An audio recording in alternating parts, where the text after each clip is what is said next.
चलो, new chapter is moving charges and magnetism. ठीक है, एनसीईआरटी में ये बेसिकली ये वर्ड्स यूज किए होंगे।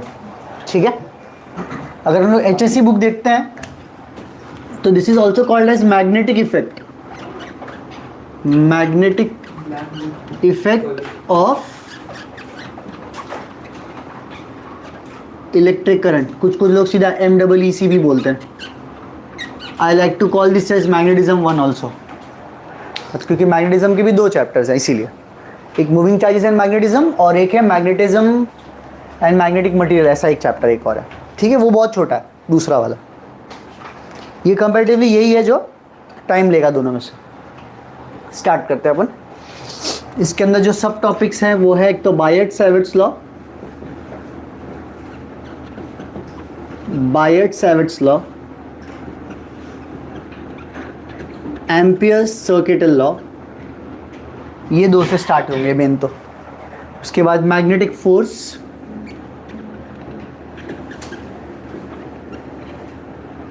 मैग्नेटिक फोर्स पे ही बहुत कुछ चलता रहेगा और ऑब्वियसली जो भी हम पहले सीखेंगे वो सब यूज होता रहेगा आगे जाते जाते। मूविंग कॉइल गैल्वेनोमीटर का एक्सप्लेनेशन हमने ऑलरेडी एमीटर वोल्टमीटर तो पढ़ लिया, बट एमसीजी का मैग्नेटिक इफेक्ट का जो एक्सप्लेनेशन है वो इस चैप्टर में मिलता है। ये सब पढ़ लेते तो हो जाता। ठीक है, तो स्टार्ट करते हैं हम लोग। बायट-सैविट्स लॉ। एक मैग्नेट अपने आसपास जो बिहेवियर शो करता है उसको हम लोग मैग्नेटिक इफेक्ट बोलते हैं। पर एक मैग्नेट की बात हो रही है। एक मैग्नेट अपने आसपास जो बिहेवियर शो करता है, मैग्नेटिक इफेक्ट उसको बोलते हैं हम लोग। एग्जाम्पल वुड बी कि अगर एक कंपस को भी हम रखते हैं आजू बाजू मैग्नेट के, तो उसके अंदर का जो निडल होता है वो डिफ्लेक्ट करने लगता है। इनफैक्ट अर्थ भी बहुत बड़ा मैग्नेट है, अर्थ का भी एक मैग्नेटिक फील्ड होता है। उसके अंदर जो फिक्स डायरेक्शन है उस कंपस का यूज़ करके we try to find the directions, respective directions किधर क्या है। बराबर है। इस चैप्टर में मेनली उस चीज़ पे फोकस होगा कि एक करंट कैरिंग वायर्स होता है ना, मतलब एक वायर में जिस करंट फ्लो होता है उसके आसपास जो इफेक्ट होता है वो एकदम आइडेंटिकल है जैसा एक बार मैग्नेट के आसपास होता है। मतलब जब एक कंपस को मैग्नेट के पास लेके जाते हैं तो ऐसे डिफ्लेक्ट करता है, वैसे ही उस कंपस को किसी करंट कैरिंग वायर के आजू बाजू लेके जाते हैं ना तो वो भी डिफ्लेक्ट करता है। तो which gives us the proof, practical proof है कि भाई हाँ, ये करंट कैरिंग वायर के आसपास भी मैग्नेटिक इफेक्ट होता है। इसलिए चैप्टर का नाम ये भी है, magnetic effect of electric current. Electric current की वजह से जो होगा। बराबर। एक मैग्नेट के आसपास जो मैग्नेटिक फील्ड होती है उसका जो स्ट्रेंथ है वो मेजर करने के लिए हम लोग जिस क्वांटिटी का यूज़ करते हैं उसका नाम है मैग्नेटिक फील्ड। उसका ऐसा यूनिट है टेस्ला। ठीक है, अभी किस करंट कैरिंग वायर से कितना मैग्नेटिक फील्ड बनता है उसके आसपास वो हम लोग को इसमें पढ़ना है। ठीक है, थोड़ा चाहिए तो मैग्नेटिज्म में बेसिक वाला फिर से एक बार देख सकते हैं अपन कि अगर एक मैग्नेट जो होता है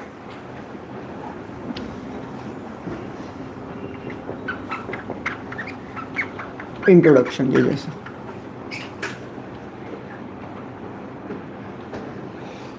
एक मैग्नेट है जिसके पास 2 पोल्स होते हैं, राइट, साउथ पोल और ये नॉर्थ पोल होता है। बराबर है। जो मैग्नेटिक फील्ड लाइन इसके आसपास बनती है जो हम लोग देखते हुए आ ही रहे हैं कब से, स्कूल टाइम से, वो कुछ ऐसा होता है।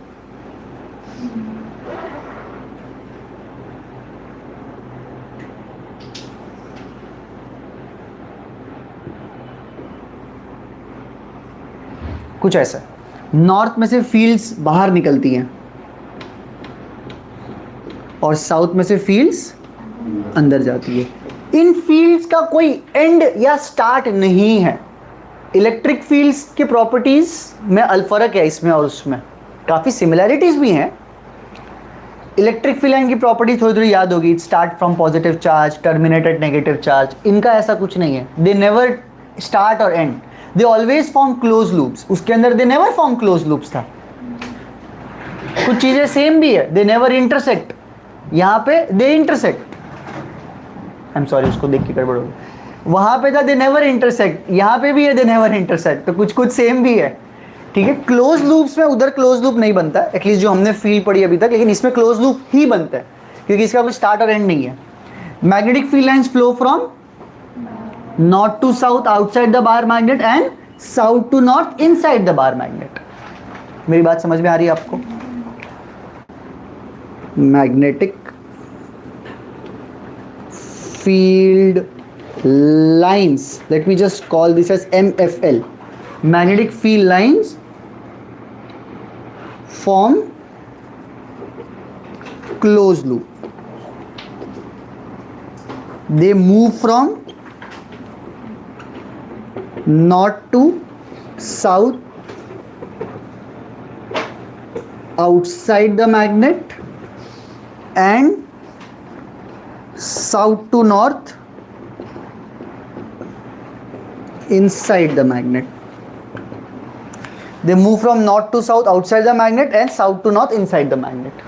बराबर। इनका जो टेंजेंट होता है, अगर कोई यहाँ पे बोले कि यहाँ पे टेंजेंट बनाओ मतलब ऐसा, तो ये यहाँ के मैग्नेटिक फील्ड का डायरेक्शन देता है। बी मतलब मैग्नेटिक फील्ड बाय द वे, ठीक है। बी मतलब होगा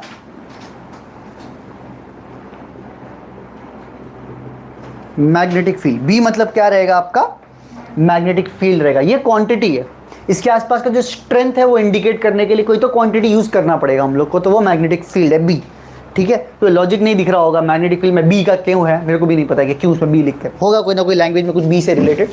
बाकी मैग्नेटिक फील्ड को सब बी से रिप्रेजेंट करते हैं, इलेक्ट्रिक फील्ड को ई से रिप्रेजेंट करते हैं। ये दो मेजर फील्ड्स के बारे में आपका कॉन्सेप्चुअल अंडरस्टैंडिंग अच्छा चाहिए, क्योंकि सम्स भी आएंगे जो कंबाइन ई और बी पे आएंगे, ऐसे दिखेंगे। कॉन्सेप्चुअली तो मैं बता दूंगा सब। मैग्नेटिक फील्ड है, इसका कोई ना कोई ऐसा यूनिट तो होगा, इसका ऐसा यूनिट होता है टेस्ला, कैपिटल टी, और सीजीएस यूनिट होता है गॉस। इनका जो आपस में रिलेशन है वो है 1 tesla is 10⁻⁴ gauss. 1 tesla is 10⁻⁴ gauss, तो 1 tesla is a very huge unit. Earth का भी नहीं है 1 टेस्ला, तो आप समझ लो कि फिर ज़्यादातर यूनिट किस में जाएगा, माइक्रो टेस्ला, ये सब में ही चलेगा मैग्नेटिक फील्ड, ठीक है। बाकी सम बनाने वाला तो कैसा भी बना सकता है। तो मैग्नेटिक फील्ड का ये वेक्टर होगा कि स्केलर होगा? हाँ, ऊपर दिख रहा है वेक्टर है, ठीक है। Tangents gives the direction of the magnetic field, वहां पे भी था tangents gives the direction of electric field, बराबर ना। Tangent gives direction of magnetic field at that point. ये भी इंटरसेक्ट नहीं करते, वो भी इंटरसेक्ट नहीं करते थे, ठीक है, अलग अलग जगहों पे। एक मैग्नेट का जो बीच वाली जो लाइन होती है ना, इस लाइन को हम लोग बोलते हैं एक्सिस, और इस लाइन को क्या बोलते हैं एनीवन? इक्वेटोरियल प्लेन, या इक्वेटोरियल लाइन भी चलेगा। इक्वेटोरियल प्लेन है या इक्वेटोरियल लाइन है पूरी, ये पूरी एक्सिस है और ये पूरा इक्वेटर है। This is very similar to electric dipole, उसमें भी था ना -q +q वाला चार्ज था, तो वो चीज़ें काफ़ी चीज़ें सिमिलर भी हैं। अभी ये डायग्राम भी आपने देखा होगा, current carrying wire produces magnetic field around it. ये ऐसा कोई डायग्राम देखा होगा ना, ऐसा करंट प्लेन ऐसा बनाते हैं, ऐसा निकल के आ रहा है करंट, बराबर, और ऐसा ये करंट ऐसा जा रहा है, बराबर है। इसके आसपास मैग्नेटिक फील्ड लाइन का ये वाला डायग्राम बोल रहा हूँ मैं, देखा है ना शायद। ये जो रेड कलर के जो कॉन्सेंट्रिक सर्कल्स बनाए, ये मैग्नेटिक फील्ड लाइन्स है, ठीक है। These are magnetic field lines, और इसके ऊपर मैं एरो बना देता हूँ और मैग्नेटिक फील्ड भी लिख देता हूँ बी, ठीक है। एरो ऊपर से दिखने पे क्लॉकवाइज लग रहे हैं कि एंटी क्लॉकवाइज लग रहे हैं? एंटी क्लॉकवाइज लग रहे हैं। वो राइट हैंड रूल से देते हैं। पेन्स रखो, pens down. Current carrying wire ऐसा है ना, इसके आसपास मैग्नेटिक फील्ड ऐसे फ्लो, ऐसा गोल गोल घूमता है। समझ में आ रही है आपको मेरी बात? अब ये 3D फिगर है एक तरीके का, आइसोमेट्रिक व्यू है, 2D फिगर नहीं है। 2D फिगर बनाने जाएंगे तो मैग्नेटिक फील्ड कैसे दिखेगी?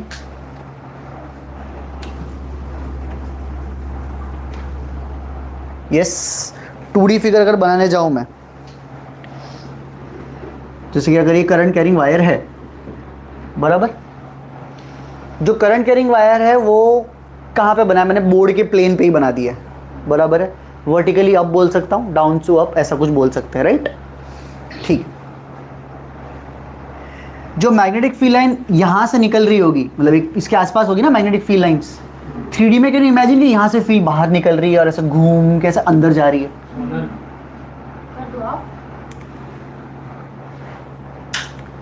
मैग्नेटिक फील्ड लाइन आपको ऐसे लग रही होगी ना कि यहाँ से बाहर आती है और यहाँ से अंदर जा रही है, जैसे ये है। जैसे कि मैं चाहता हूँ आप ये 3 पॉइंट पे फोकस करें और ये 3 पॉइंट फोकस पे। Can you see this points? तो ये यहाँ से फील्ड लाइन से बाहर आ रही होंगी। क्या यहाँ पे जो बाहर आता है उसका डॉट, समझा? और राइट साइड से क्रॉस, जो अंदर की तरफ जाता है उसका क्रॉस। मेरी बात कुछ समझ में आ रही है आपको? तो अगर इसमें करंट ऊपर जा रहा है तो इसके राइट साइड वाले पॉइंट से मैग्नेटिक फील्ड इनवर्ड होगा। क्या हमारी इस पर कभी बात हुई है? अगर ये इस चीज़ को हम लोग राइट बोलते हैं, इस चीज़ को हम लोग लेफ्ट बोलते हैं, इस चीज़ को हम लोग अप बोलते हैं, इस चीज़ को हम लोग डाउन बोलते हैं। तो राइट लेफ्ट अप डाउन तो एरोस की हेल्प से बताया जा सकता है, बहुत ही सिंपल। लेकिन इनसाइड आउटसाइड बताने के लिए आपको डॉट और क्रॉस यूज़ करना पड़ता है। Is this the first time मैं बता रहा हूँ? ठीक है, चल। तो मतलब डॉट का मतलब होता है आउट और क्रॉस मतलब इनसाइड होता है, इनवर्ड्स आउटवर्ड जो भी आपको बोलना है। ठीक है इतना? चल, तो करंट कैरिंग वायर ऐसा, इसके राइट में फील्ड अंदर है, इसके लेफ्ट में फील्ड बाहर है। क्या आपको समझ में आ रही है मेरी बात? मैं 3D में नहीं बना पाऊंगा, हमेशा ऐसे ही बनाऊंगा। और ये रीज़न क्या है मेरे यहाँ पे डॉट डॉट बताने का? जस्ट टू इंडिकेट कि जैसे जैसे आप दूर जाते हो फील्ड का वीकनेस बढ़ता जाता है, मतलब वीक होता जाता है फील्ड स्ट्रेंथ। एकदम नियर एरियाज में it is stronger field, as you go away the field becomes less, which should be acceptable, logical भी है ना कि दूर जाएगा तो फील्ड स्ट्रेंथ कम होना चाहिए उसका। ठीक, मैं चाहता हूं कि हम करंट को और अलग अलग व्यू से देखें, अलग अलग और व्यू से देखें। ये जो डायरेक्शन ऑफ फील्ड लाइन से, ये किस रूल से बताया गया? Direction of field around wire is given by right hand thumb rule. Thumb बोलो या डायरेक्ट स्क्रू ही बोल सकते हो, कोई प्रॉब्लम नहीं। मतलब इट्स नॉट दैट कॉम्प्लेक्स के 3 चीज़ों पे ध्यान रखना है, सिर्फ 2 चीज़ों पे ध्यान रखना है, curl fingers and thumb. Only 2 things are important.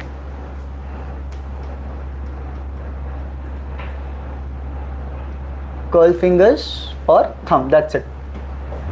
It's not like cross product का रूल के तीनों चीज़ें इंपॉर्टेंट है, कि फिंगर्स भी इंपॉर्टेंट है, पाम का परपेंडिकुलर भी इंपॉर्टेंट है और थंब भी इंपॉर्टेंट है। वो वाला उतना नहीं है, सिर्फ 2 ही चीज़ें। कोई फ्लेमिंग वेमिंग रूल तक नहीं जाना है हम लोग को, ठीक है ना? सिर्फ सिंपल 2 चीज़ों का जो इस्तेमाल होता है बस, ये कर्व और थंब। इस पर्टिकुलर डायग्राम में थंब और कर्व दोनों में से कौन सी चीज़ फील्ड है और कौन सी चीज़ करंट है?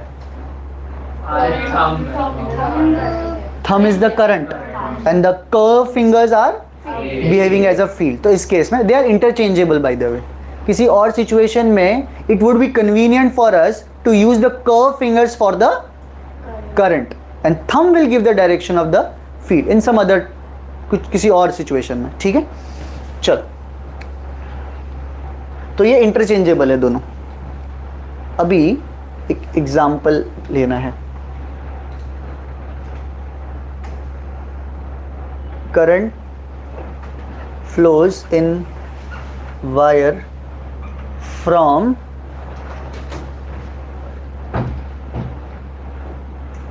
south to north direction। ठीक है, find field direction, find field direction at just above the wire, just below the wire, east of wire,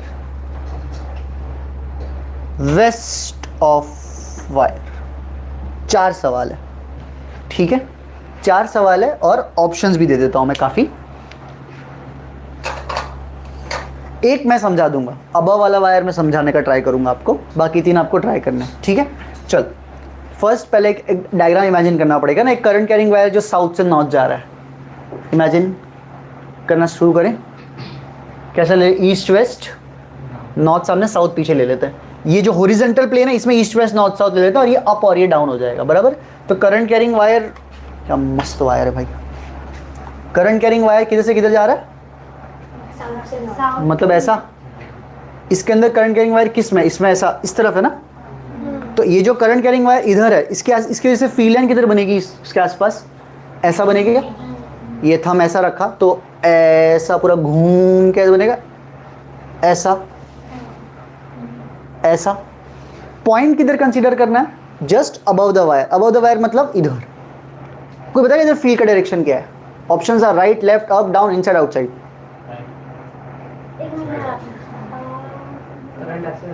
current ऐसा है, करंट ऐसा गया, इसके फील्ड ऐसा ऐसा जा रहा है ये। तो इधर जो ऊपर जो है ना, इधर टैंजेंट बनाओगे तो ऐसा बनेगा, समझे क्या। मौका मिलेगा और अपने कॉन्सेप्ट को समझने का कि और 3 है ही हमारे पास। तो options are right, left, up, down, in और आउट। तो just above the wire was right. और डायग्राम भी बनाने का ट्राई कर लूँ क्या मैं।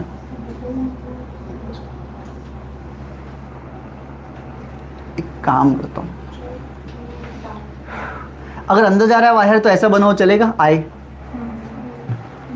यहाँ पे जो क्रॉस है ये कौन, ये क्या है, ये क्वांटिटी, हाँ नहीं बराबर, इनसाइड। क्वांटिटी कौन सी है, ये फील्ड है। और ये क्या है, करंट कैरिंग। समझा ना, क्रॉस मतलब फील्ड ही नहीं होता है, जरूरी नहीं है।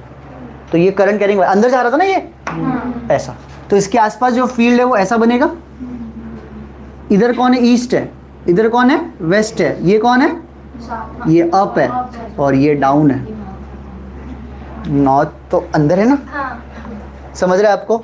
तो जस्ट अप मतलब इधर ना, अबव, जस्ट अबव। तो फील्ड ऐसा बनेगा ना क्लॉकवाइज। तो देखो राइट में है ना आंसर, समझा। बाकी सबके भी आपको जवाब देने के ट्राई करने हैं। अच्छा राइट भी बोल सकते हो और राइट वेस्ट, ये ईस्ट वेस्ट भी हो सकता है ना, ईस्ट वेस्ट भी चलेगा। ये ईस्ट हो गया, लेफ्ट मतलब वेस्ट हो गया, अप तो अप ही होता है, डाउन तो डाउन होता है, इन मतलब नॉर्थ हो गया और आउट मतलब साउथ हो गया। At least as per this diagram, ठीक है ना। ठीक है, पहले लिखने का ट्राई करो, समझ कोई डाउट है तो मुझे भी बताओ। हाँ नहीं, वायर ही मैंने ऐसा लिया हुआ है ना बेटा, वायर ऐसा है ना अपना। तो साउथ से नॉर्थ जाएगा तो ईस्ट वो होगा, वेस्ट ये होगा ना, और ये अप ही होगा ना इसके, और ये डाउन होगा। समझेगा धीरे धीरे, पहले करते रहो। और भी डायरेक्शन के सवाल पूछूंगा मैं। मेरी तरफ से नहीं। चलो आगे बढ़ते हैं। नेक्स्ट टाइम जो देखो मिलेगा। हाँ उसके आंसर्स मैं बोलूंगा ना वहाँ पे, रुक जाओ। नहीं मिलने वाला है, ठीक है, समझ गया। इसको नहीं भेज देना, ठीक है। तुम जो लिख रहे बराबर लिख के भेज देना बस। इसको नहीं, हाँ मैं ऐसा नहीं है, वो भी चुप रहने का, सबको अपने जैसा नहीं बनाने का। अच्छा मेरा मुंह खुला रवि। जब मैं रफ कर रहा हूँ ना तो वो मुझे रिकॉर्ड वो रखना पड़ता है एडिटिंग में, तब मत बोलो।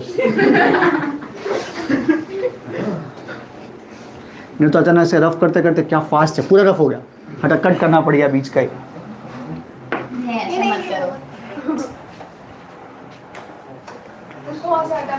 जस्ट, अच्छा मैंने मिटा दिया। जस्ट बिलो द वायर का आंसर क्या है, ऐसा करंट कैरिंग वायर है, इसके जस्ट बिलो में ऐसा लेफ्ट आएगा tangent. East of the wire में नीचे की तरफ आएगा और वेस्ट ऑफ द वायर में अप आएगा। ये वायर है, ये इसके आसपास फील लाइन ऐसा है, सही है ना ऐसा। तो ये राइट ऑफ द वायर मतलब कहाँ गया भाई, ईस्ट ऑफ द वायर मतलब ये point. East of the wire मतलब ये ईस्ट था ना, ये वेस्ट था, ये अप था, ये डाउन था, बराबर। ईस्ट ऑफ द वायर मतलब ये पॉइंट, यहाँ पे टैंजेंट बनाओगे तो ऐसा बनेगा, तो विच इज डाउन। और वेस्ट ऑफ द वायर में टैंजेंट ऐसा बनेगा, मतलब अप। Clear everyone? चल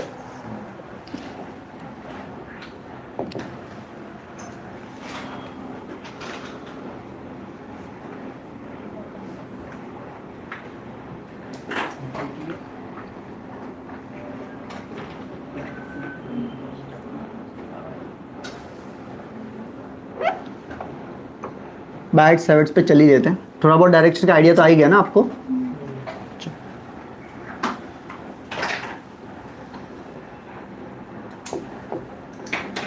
और ये सब जो हमने डिस्कशन किया डायरेक्शन ऑफ मैग्नेटिक फील्ड का, वो कौन से साइंटिस्ट ने एक्सपेरिमेंट किया हुआ है?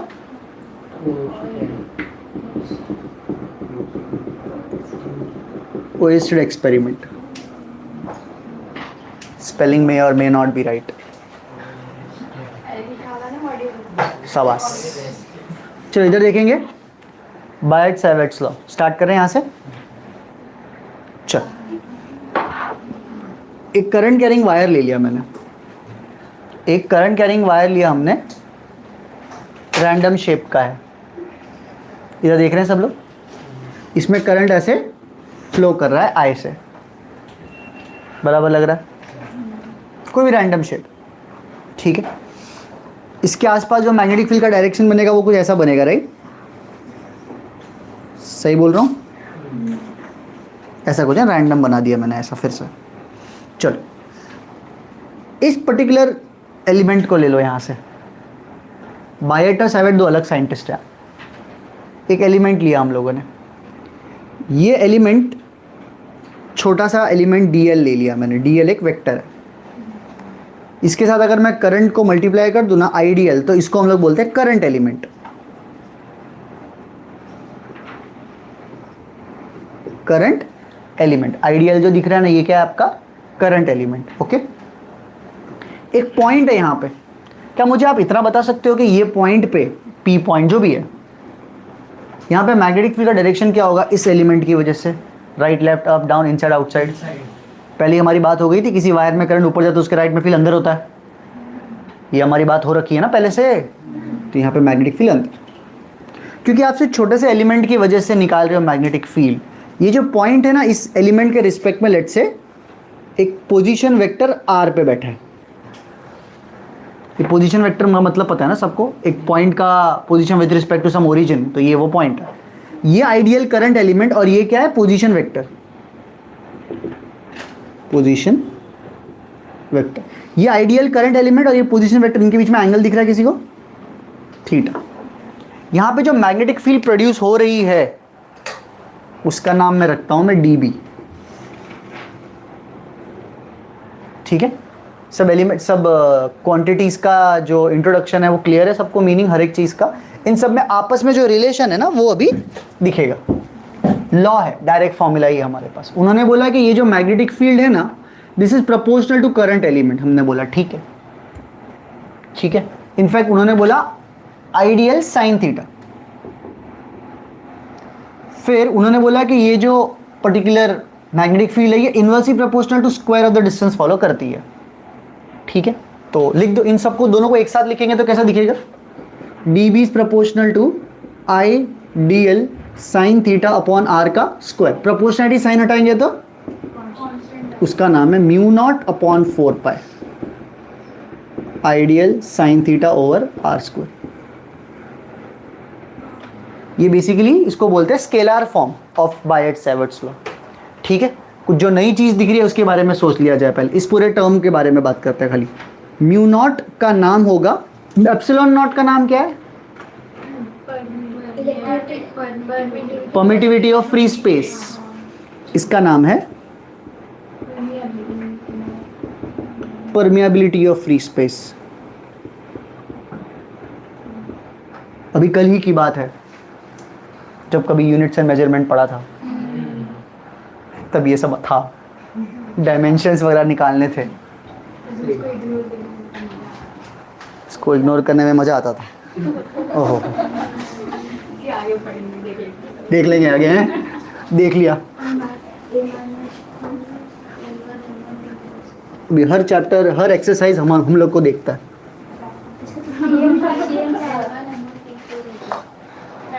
Permeability of free space. Free space word की जगह पे we also use vacuum, air भी चलता है, बराबर ना?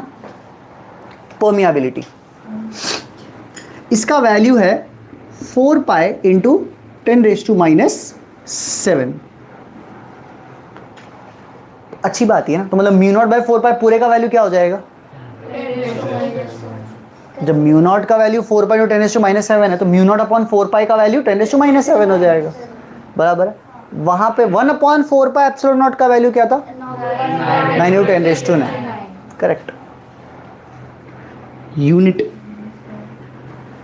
बी का यूनिट टेस्ला, आर स्क्वायर का यूनिट मीटर स्क्वायर जो ऊपर आ जाएगा। करंट, एक मिनट, ये डीएल भी तो एक लेंथ है तो खाली एक ही मीटर आएगा और करंट नीचे आ जाएगा। Tesla meter per ampere. Are we okay? ठीक। Going back to this, so dB is mu naught by 4 pi ideal sine theta by R square. This is scalar form. Vector form के लिए ऐसा करना पड़ेगा, dB is equal to mu naught upon 4 pi I dl cross R vector over R का cube. इसका नाम है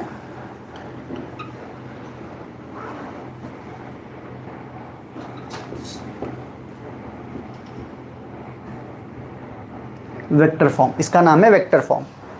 mu naught by 4 pi ideal cross R upon R cube, ये वेक्टर फॉर्म हो गया, ठीक है। इसको और अलग अलग फॉर्मेट में भी रिप्रेजेंट कर सकते हैं अपन। मुझे बताओ, एक आर क्यूब का एक आर उठाओ और आर वेक्टर उठाओ। आर वेक्टर अपॉन एक आर क्या होता है? R cap, unit vector. तो कभी कभी ऐसा भी दिखेगा, mu naught by 4 pi ideal cross R cap upon R square, ठीक है। चलो वी शैल मूव अहेड। तो ये बायट-सैवर्ट्स लॉ इंट्रोड्यूस हो गया अपना, बराबर।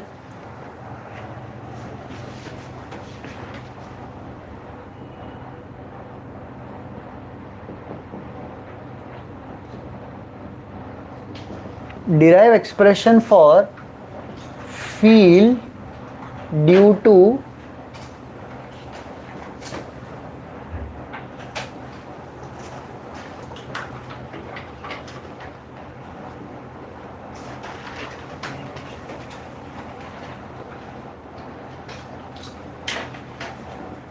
infinite straight wire।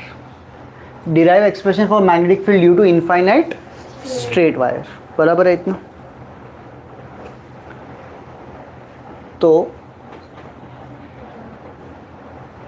ये इनफाइनाइट स्ट्रेट वायर हो गया आपका। एक वायर किस शेप का माना जाता है bye the way, geometrically speaking? Cylinder माना जाता है, बराबर। क्योंकि जो पॉइंट अभी हम लेने जा रहे हैं जहां पे मैग्नेटिक फील्ड निकालनी है वो आउटसाइड है, तो वैसे भी सिलेंडर फिर हॉलो के सॉलिड उससे मतलब नहीं बनता क्योंकि पॉइंट ही आपका आउटसाइड, बराबर। यहाँ पे अगर मुझे मैग्नेटिक फील्ड निकालनी है इस वायर की वजह से यूजिंग बायट-सैवर्ट्स लॉ, तो कैसे किया जाएगा, बराबर है। ट्राई कर ले। तो बायट-सैवर्ट्स लॉ ने बोला था कि पहले आप एक एलिमेंट ले लो, तो ले लेते हैं हम लोग एलिमेंट। बाय द वे ये जो पॉइंट है ना, ये इस पॉइंट से जो नियरेस्ट डिस्टेंस है इसका, उसका कुछ नाम रखना पड़ेगा हम लोग को। इसका नाम हम लोग रख लेते हैं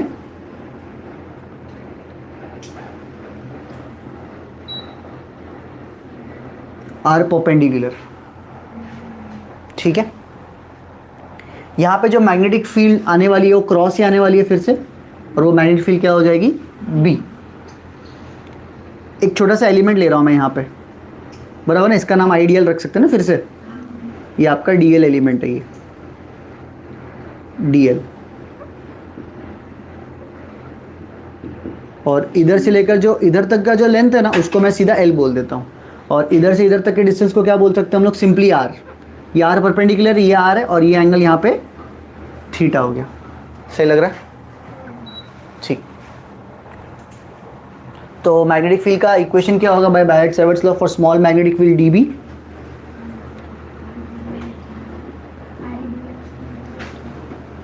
dB is equal to mu naught upon 4 pi I dl sine theta over R का स्क्वायर। सब एलिमेंट मैंने वही लिया है, नाम वही रखा है मैंने डायग्राम में ना, तो ये सब सही चल रहा है। इन सब में से अगर मेरे को सब एलिमेंट का लेना हो, I have to take the magnetic field this point to all the elements, तो मुझे इंटीग्रेट करना पड़ेगा, बराबर। अब ये इक्वेशन में कौन सी चीज़ है जो वेरी करेगी अगर मैं एलिमेंट अलग अलग लूँगा? तो जैसे अगर ये एलिमेंट इधर नहीं इधर होता, या इधर होता या इधर होता, तो इन सब में क्या क्या चेंज हो रही चीज़ें बताओगे? थीटा हर जगह पे अलग अलग होगा।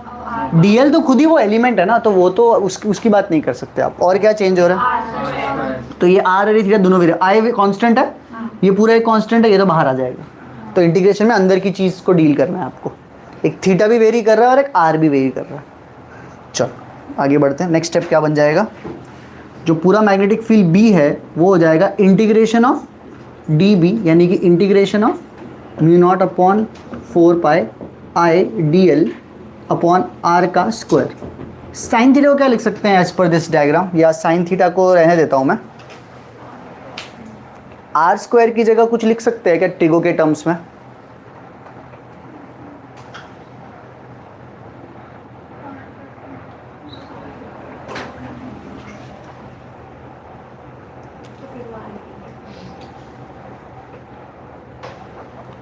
कौन सा ट्रिगो फंक्शन है जो इसमें ये एल आएगा? कॉस थीटा में आ जाएगा। चलो ट्राई तो करते हैं। Cos theta is equal to L upon R, बराबर। यहाँ पे आर और ये सब तो वेरिएबल हो गया ना, एल भी वेरिएबल ही एक तरीके से ना। तो कुछ और जिसमें ये वेरी ना करे, फिर tan थीटा लगा के देखे तो क्या आएगा? नहीं, वैस आर परपेंडिकुलर वेरी नहीं होगा, बिकॉज आप चाहे कोई भी एलिमेंट लो, शॉर्टेस्ट डिस्टेंस तो इस पॉइंट का वायर से वही रहेगा ना। साइन थीटा ले सकते हैं, साइन थीटा में अपोजिट आएगा और ये आएगा, और मुझे कुछ एल जैसा चाहिए साथ में। tan थीटा को क्या लिख सकता हूं मैं? R perpendicular upon L. This can also work.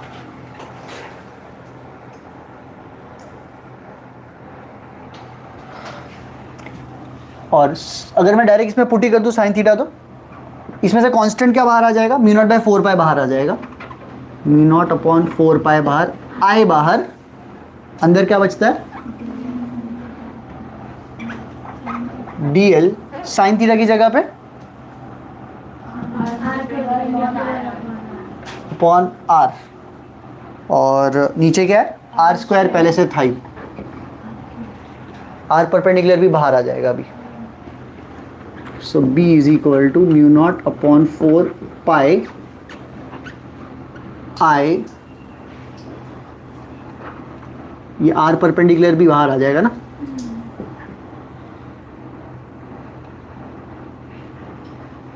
ठीक है, अंदर बचेगा डी एल अपॉन आर का क्यूब। क्या हम लोग को ये चीज़ पता है कि R is basically L square plus R perpendicular square का रेज टू 1/2?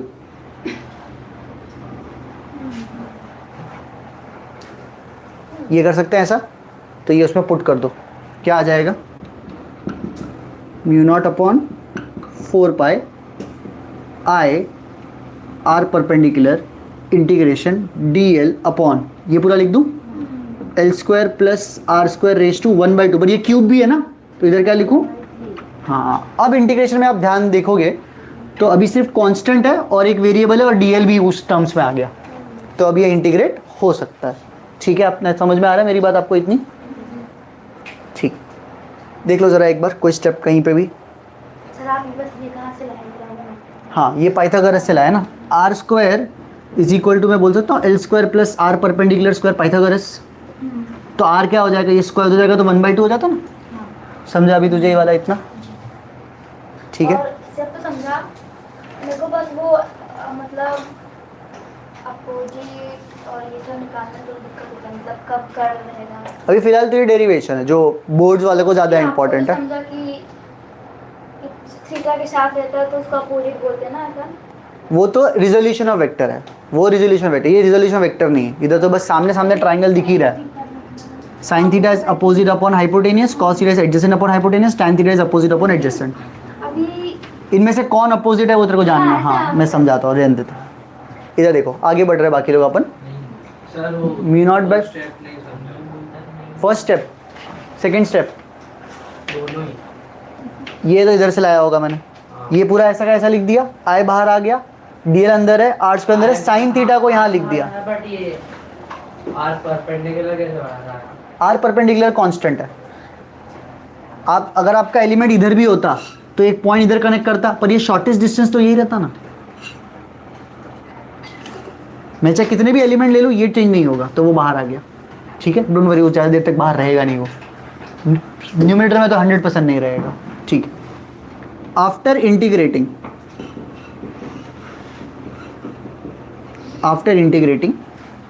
ये जो integration dl upon L square plus R perpendicular square ratio 3/2 है ना, इसका लिमिट्स क्या है, एल का लिमिट क्या है, ये लेंथ कहाँ से स्टार्ट होता है, -∞ से +∞, क्योंकि इनफाइनाइट स्ट्रेट वायर है, -∞ से +∞। तो ये जो टर्म है ना, ये dl upon L square plus R perpendicular square raise to 3/2 with after integrating, इसका आंसर आता है हम लोगों को 2 upon R perpendicular square,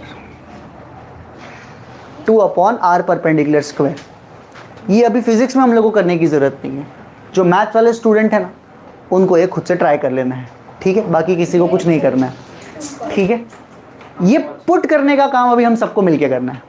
substitute कर सकते हैं जहाँ पे वो दिख गया अपने को, बताओ क्या आएगा फिर,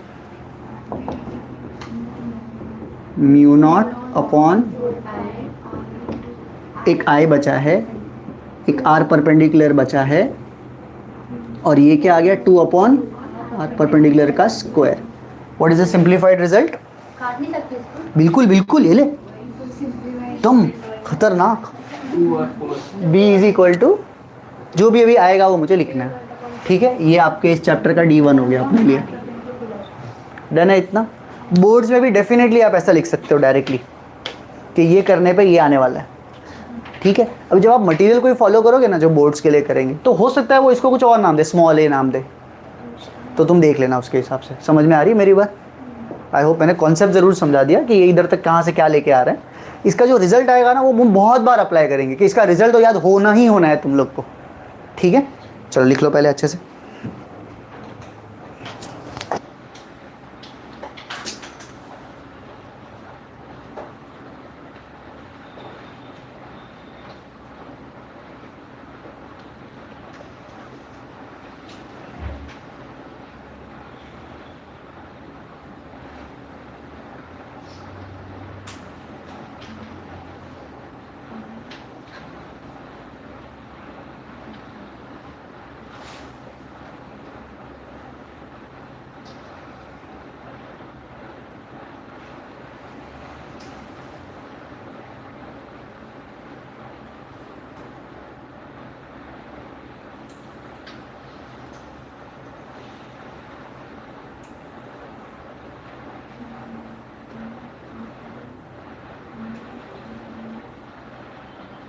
आगे बढ़ो।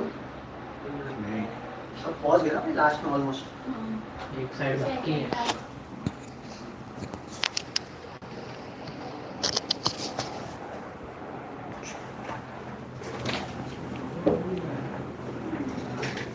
फर्स्ट साइड हटा रहा हूँ।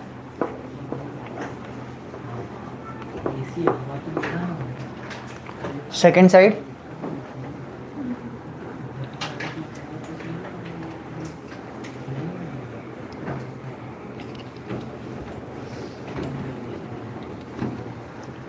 थर्ड साइड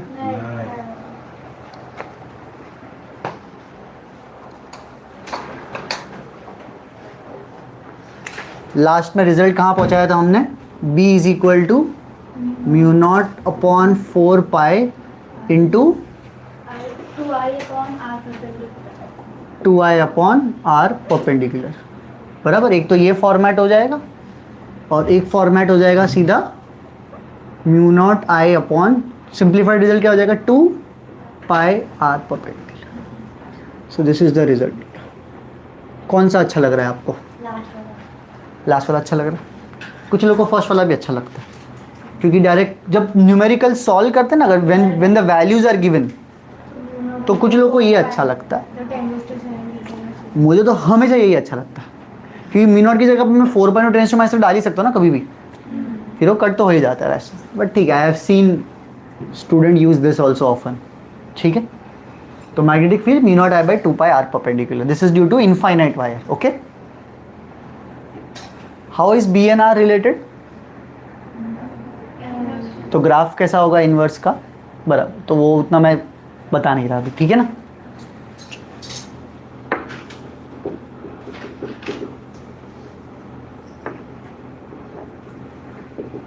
फाइनाइट वायर, जिन्होंने ओरल दिया होगा इलेक्ट्रिक फील्ड का ड्यू टू फाइनाइट वायर, उसका फॉर्मूला याद होगा ना, ई परपेंडिकुलर ई पैरेलल का था। इसके अंदर सिर्फ एक ही मैग्नेटिक फील्ड का ही है, ठीक है। कि अगर आपने एक लिमिटेड वायर बनाया है फाइनाइट आई लेंथ का, बराबर, और इससे जो नियरेस्ट डिस्टेंस, अब मैं आर परपेंडिकुलर यूज़ करना छोड़ रहा हूँ, अब मैं सिर्फ आर ही यूज़ कर रहा हूँ। हम सबको मालूम पड़ गया कि एक्चुअली आर कौन सा लेते हैं, शॉर्टेस्ट ही लेते हैं, और कोई आर देगा भी नहीं कोई, ठीक है। चलो, तो ये डिस्टेंस कितना है आपका, आर।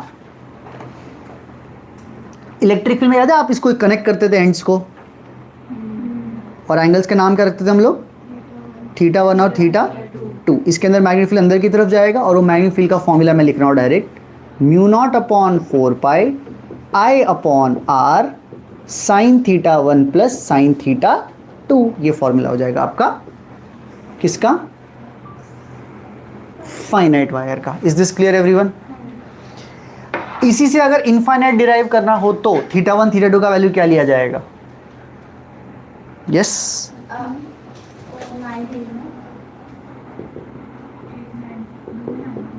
इनफाइनाइट वायर के लिए θ1 θ2 दोनों 90 डिग्री हो जाएंगे, और साइन 90 1 साइन 90 1 1 + 1 2, तो आ गया ना फिर से, B = μ0I/2πr। Is this clear everyone. Semi infinite का बताओ, सेमी इनफाइनाइट के लिए θ1 90 θ2 0, तो मैग्नेटिक फील्ड इस बार नीचे 4πr आ जाएगा, बिकॉज 2 कैंसिल होने के लिए है ही नहीं। क्या ये तीनों पॉइंट्स क्लियर है सब लोग को, श्योर हो एकदम, कुछ पूछना चाह रहे हो, बराबर है, ठीक। डेरिवेशन नहीं आएगा, नहीं नहीं नहीं, डन डन, डेरिवेशन इधर खत्म हो जाता, ठीक है।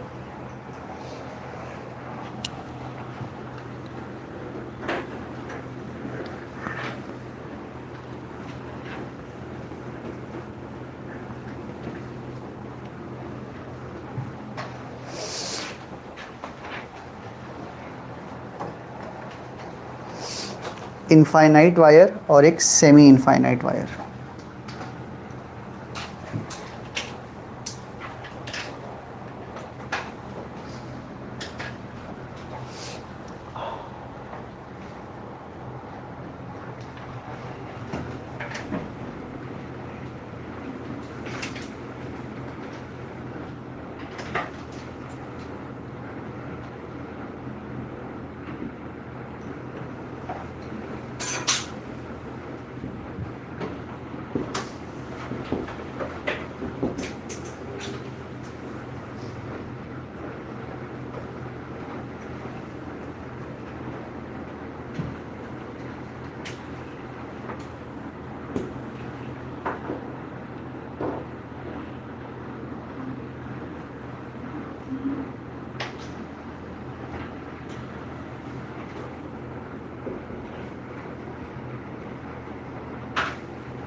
चलिए ट्राई करें एक sum, find magnetic field due to this particular arrangement.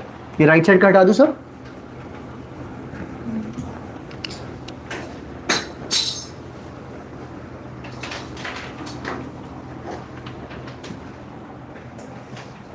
चल एवरीवन।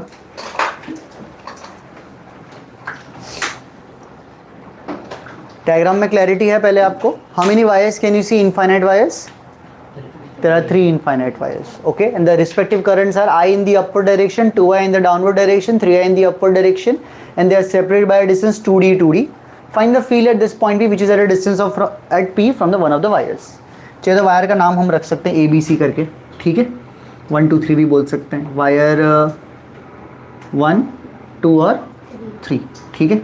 P पॉइंट पे मैग्नेटिक फील्ड निकालना है, तो मैं तो पहले चाहूँगा कि आप B1 निकाल ले अच्छे से और उसका डायरेक्शन के साथ। तो फॉर्मूला क्या है मैग्नेटिक फील्ड का, μ0I/2r ना, μ0I/2πr ना, तो μ0 I कितना है इसका, I 2 पाई। कितना डिस्टेंस है इस पॉइंट का इस वायर से?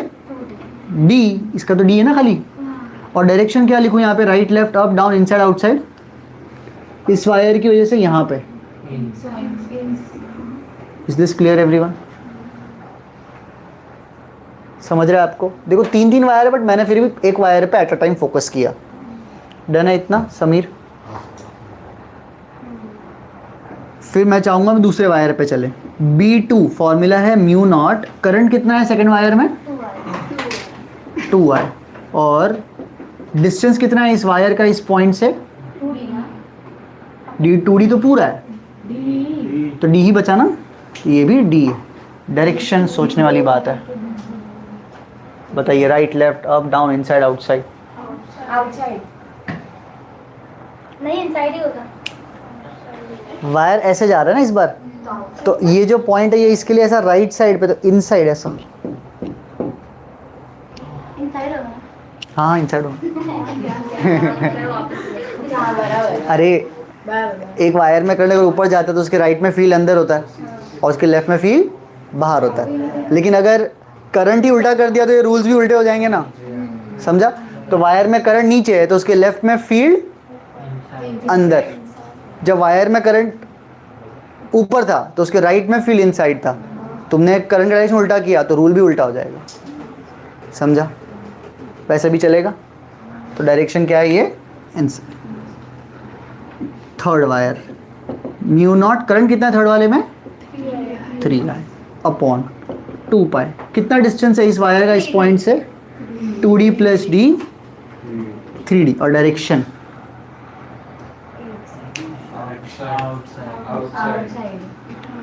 आउटसाइड। इस बार वायर ऐसा देखोगे आप, ऐसा। कोई ऐसा तो नहीं सोचा सर ये क्या अंदर तो जा तो रहा है, वो उसके राइट पे होता तो ना, इसके लेफ्ट में है पॉइंट। ऐसा नहीं कि हमें हाथ अंदर ही डालना है, ऐसा देखा है मैंने करते हुए, बहुत देखा है स्टूडेंट्स को मैंने। से तुमको क्या लगा ये अकेली है?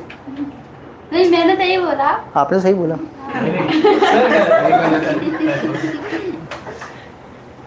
ठीक है, तो इसको जब सॉल्व करने जाएंगे तो मेरे को नेट अभी वेक्टर का दिमाग में रख के करना पड़ेगा सॉल्व। तो नेट मैग्नेटिक फील्ड मुझे निकालना है अगर, ठीक है? तो डॉट वाले को प्लस ले ले, क्रॉस वाले को माइनस ले लें सब लोग मिलके। तो इसको प्लस ले रहे हैं अपन, इसमें तो 3 3 कट रहा है, तो क्या plus mu not next step में काट देंगे बस 3D। और जो क्रॉस है वो माइनस ले रहा हूँ, mu naught 2i upon 2 pi d minus mu naught i upon 2 pi d। Yes, how it looks? कैसा आंसर आएगा?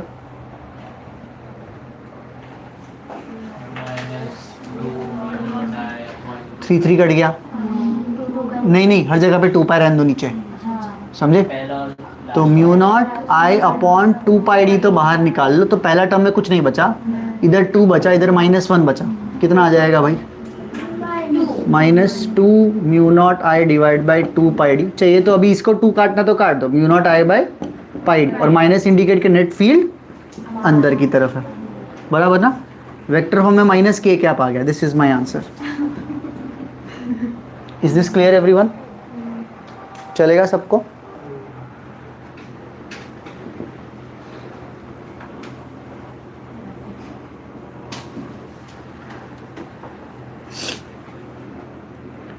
एक करंट ये ले लेते हैं और एक करंट इधर ले लेते हैं, ठीक है?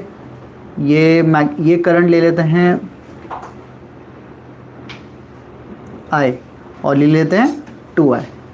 ये डिस्टेंस ले लेते हैं d, ये भी डिस्टेंस ले लेते हैं d, बराबर? फाइंड फील्ड एट पहला ओरिजिन एंड दूसरा एट 0, d। इन दो जगह पे मुझे मैग्नेटिक फील्ड निकालनी है। मे बी मैं आई ही रहने देता हूँ अगर मुझे दूसरा सवाल भी पूछना है तो। चलेगा। ये दो जगह पे चाहिए magnetic field. Find field at origin and the find field at 0, d। ठीक है, लिख लो पहले, उसके बाद सॉल्व कर लेते हैं।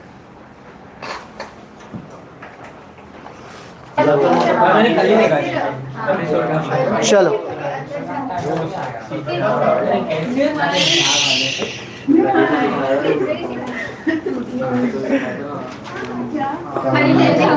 वो खाली डायग्राम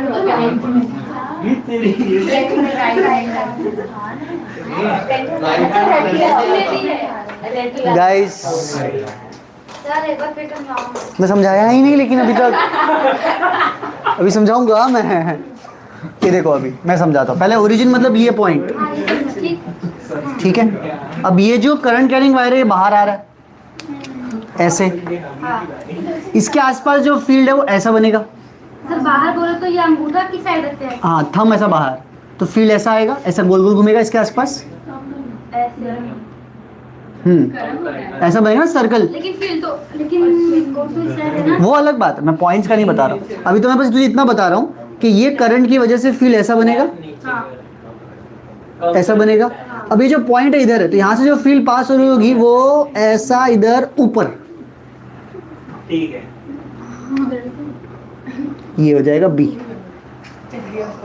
अभी ये जो वायर है इसकी वजह से भी फील्ड कैसे बनेगी? ऐसे बनेगी। हाँ, ऐसे ना। हाँ। हाँ, तो ये ऐसे ऐसे और टेंजेंट ऐसे। अरे हाँ सर, तो ये नीचे जो कट गया दोनों। यस, ओरिजिन पे फील्ड इज 0।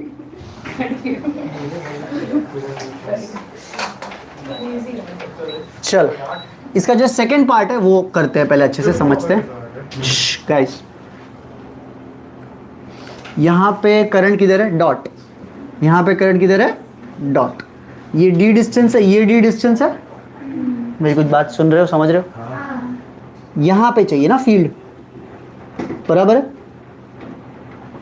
यहाँ पे चाहिए ना डी डिस्टेंस पे, 0, डी। इसके वजह से फील्ड ऐसे बनेगी। क्या हो गया?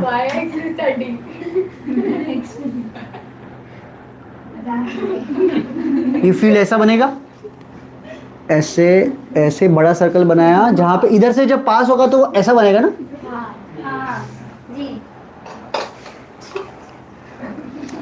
मतलब को नहीं आ रहा था। इज्जत तो है अपनी। ऐसे ऐसे जाके इधर जा रहा है ये। आप रोक सकते हो। ये मैग्नेटिक फील्ड भी है। ये जो बी है ये इस वाले वायर की वजह से, ठीक है। इस वाले वायर की वजह से कौन मुझे समझा पाएगा इधर बी किधर है इसका? फिर नीचे आएगा ऐसा होगा फिर। करेक्ट।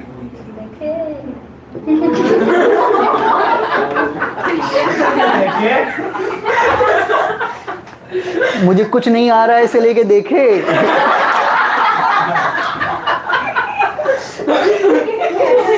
पढ़ाता तो मैं अच्छा ही हूँ।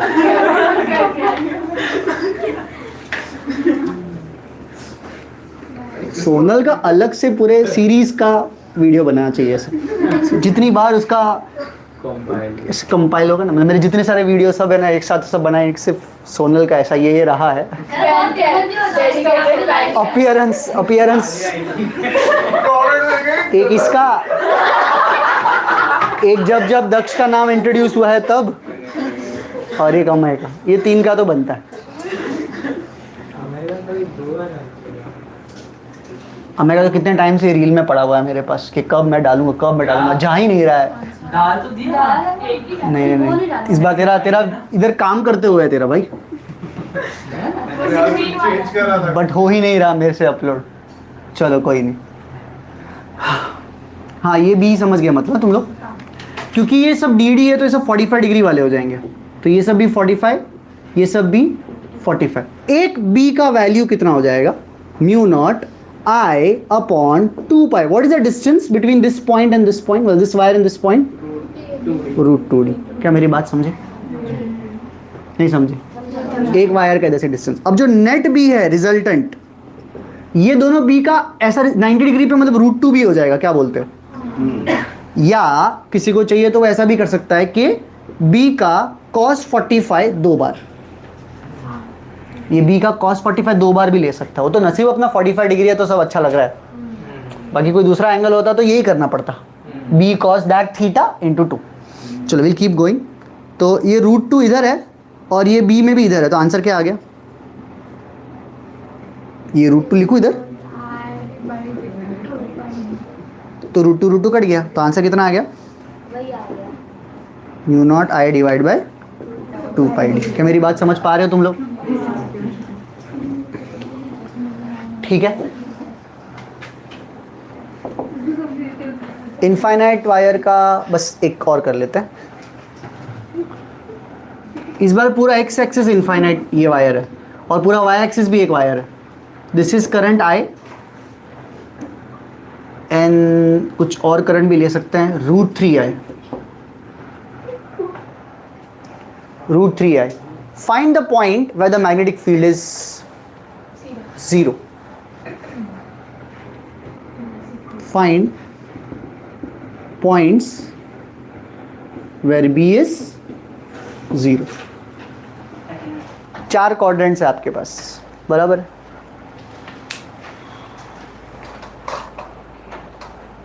चार क्वाड्रेंट्स है। ये क्वाड्रेंट, ये वाला क्वाड्रेंट, ये क्वाड्रेंट, ये क्वाड्रेंट, ये चार में से कहां पे मैग्नेटिक फील्ड 0 होने के चांसेस बनते हैं? Third quadrant. फर्स्ट क्वाड्रेंट पकड़ता हूं मैं फिलहाल। यहाँ पे इसकी वजह से फील्ड किस डायरेक्शन में होगी? यहाँ पे जैसे इसका नाम 1 रखा, इसका नाम 2 रखा, तो B1 किधर होगा इस डायरेक्शन में? यहाँ पे कहीं पे भी इनसाइड, B1 और B2 आउटसाइड। तो अपोजिट डायरेक्शन है, हाँ, यानी कि फर्स्ट क्वाड्रेंट में चांस बनता है। सेकंड क्वाड्रेंट में magnetic field B1 outside, dot और इसकी वजह से इसके वजह से भी डॉट डॉट, तो मतलब 0 होने का चांस नहीं बनता है। यहाँ पे B1 डॉट और यहाँ पे B2 इनसाइड। आउट ना। अरे भाई इस वायर में हाँ तो आउट इसके ऐसा ना नीचे, अच्छा हाँ बराबर। तो फिर वो ऐसा ऊपर है सब आउट। उसके ऊपर नहीं, उसके नीचे। नीचे नीचे बराबर। और इधर फर्स्ट वाले वायर के राइट में इनसाइड और क्या, हाँ बराबर। इसकी वजह से वापस, इनसाइड। तो यहाँ पे 0 होने का चांस नहीं बनता। So you can have points here और हियर, बराबर है?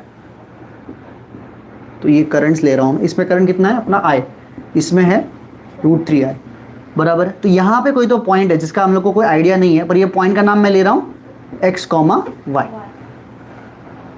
x, y। तो ये जो फर्स्ट वायर है और ये सेकंड वायर, तो ये जो पॉइंट यहाँ पे मैग्नेटिक फील्ड B1 और B2 बैलेंस हो जाने चाहिए। इसकी वजह से यहाँ पे फील्ड की बात हो गई थी अपनी अंदर, और वैल्यू कितनी हो जाएगी? Mu naught √3i upon 2 pi. What is the distance of this point till this wire? x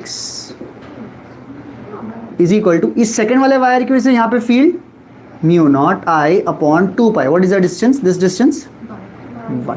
सही लग रहा है? सिंप्लीफिकेशन बताओ क्या बचा?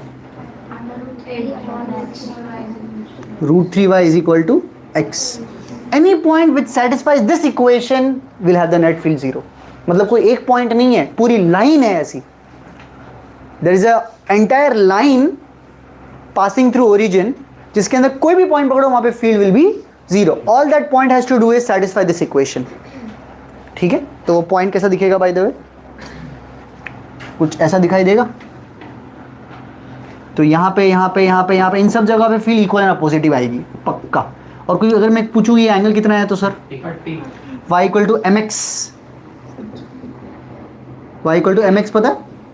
तो tan थीटा इज 1/√3, यानी कि थीटा इज 30 डिग्री। किसी को पता है y इक्वल टू mx मतलब ये m होता है और ये स्लोप होता है, और स्लोप tan थीटा होता है, तो 1/√3, tan थीटा 1/√3 कब होता है? 30 डिग्री पे, यानी कि ये 30 डिग्री है। 30 डिग्री की लाइन पे कोई भी पॉइंट ले लो वहां पे फील्ड विल बी 0। डन है? ठीक है ना? तो काफी इनफाइनाइट वाला काम हो गया। अब फाइनाइट वाला एक आध सम कर लेते हैं। बोला? हाँ हाँ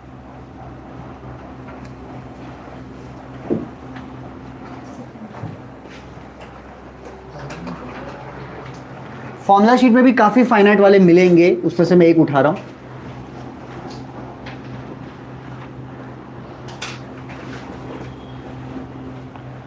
ये करंट कैरिंग वायर्स है तीनों, बराबर?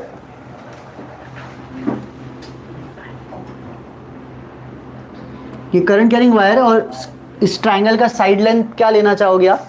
LAD जो लेना है ले सकते हैं अपन, ठीक है ना। तो ये साइड लाइन में सारे L ले रहा हूँ, ठीक है। वैसे ही मैं एक स्क्वायर भी लेना चाहता हूँ साथ में,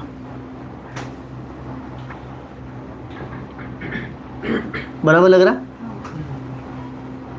करंट का डायरेक्शन चाहिए तो रिवर्स कर लो,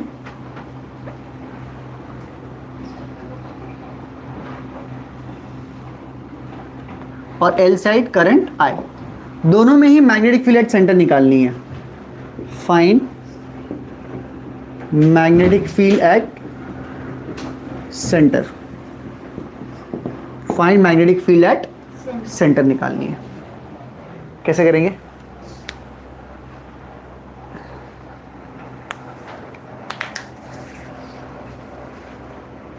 फाइनाइट का फॉर्मूला क्या है? Mu naught by 4 pi I by R perpendicular sine theta 1 plus sine theta 2, बराबर है। चलिए स्टार्ट करते हैं। ट्रायंगल का मैं करता हूँ, स्क्वायर का आपसे एक्सपेक्ट करेंगे। तो ट्रायंगल, पहले आप मुझे मैग्नेटिक फील्ड का डायरेक्शन बता सकते हो हर वायर की वजह से सेंटर पे? इस वाले की वजह से अंदर, इस वाले की वजह से अंदर, इस वाले की वजह से अंदर, तीनों अंदर जाएगा। समझे आप मेरी बात? जब मैंने आपको पहले बोला था ना कि curl fingers and thumb are interchangeable, इसी की बात कर रहा था। अगर आप कर्ल फिंगर्स को करंट के जैसा ट्रीट करो तो करंट पूरे में कैसा है? क्लॉकवाइज है। तो थंब किधर जा रहा है? इनवर्ड। तो देखो आया इनवर्ड। एंड ये क्लॉकवाइज करंट है ना, तो क्लॉकवाइज करंट की वजह से सेंटर पे फील्ड इनवर्ड होगी, और ये एंटी क्लॉकवाइज करंट की वजह से आउट होगा। आप चाहिए तो वो पहले वाले मेथड से भी कर ही सकते हो। मेरी कुछ बात समझ सुन पा रहे हो? तो ये करंट कैरिंग वायर ऐसा गोल गोल घूम रहा है। इसका साइड लेंथ कितना है? L है। चलो, तो मैग्नेटिक फील्ड का फॉर्मूला के लिए मुझे आपसे R परपेंडिकुलर चाहिए, थीटा 1 चाहिए, थीटा 2 चाहिए, तो आगे काम हो जाएगा। R परपेंडिकुलर का मीनिंग क्या होता है? Shortest distance from the point which is centre in this case to the wire, any one wire. जैसे कि अगर मैं ये वायर, ये वाला वायर पकड़ते हैं फाइनाइट को, तो इसके लिए ये कनेक्ट करते हैं ना हम लोग एंड्स को, ये गिराते हैं ऐसे और ये एंड्स को कनेक्ट करते हैं, राइट। तो ये तीन में से R परपेंडिकुलर कौन है? मिडल वाला। तो ये R परपेंडिकुलर, तो R परपेंडिकुलर कितना हो जाएगा? L/2√3 होता है। सेंटर से वर्टेक्स का डिस्टेंस L/√3 होता है। सेंटर से परपेंडिकुलर ड्रॉप करते हैं तो L/2√3 होता है। तो मुझे थीटा 1 थीटा 2 बताएगा इधर डायग्राम में, किधर ये वाले ना। तो ये थीटा 1 थीटा 2 कितने कितने हैं? 60 है। क्या अब काम हो जाएगा आपका? मैग्नेटिक फील्ड कितना आ जाएगा? Mu naught upon 4 pi I/R perpendicular sine theta 1 plus sine theta 2 and everything into 3 times, क्योंकि 3 वायर है। कर लोगे इसके आगे का काम? पर R परपेंडिकुलर का वैल्यू क्या आएगा? L/2√3।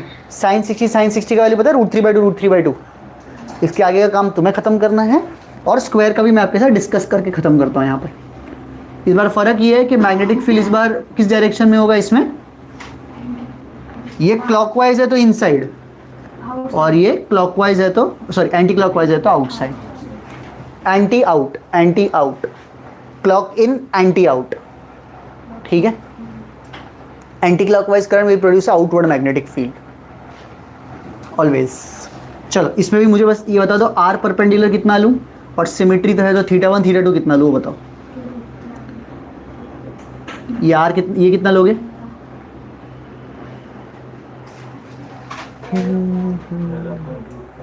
बहुत गलत जवाब। L/, वो तो वही बोला L/2। बहुत सोच लिया भाई, साइड का आधा ही तो है ये। अरे साइड का आधा ही तो है। और थीटा 1 थीटा 2 कर लोगे इसके आगे का काम, एंड एवरीथिंग इनटू 4। समझे? I expect you to finish both this sum. Start.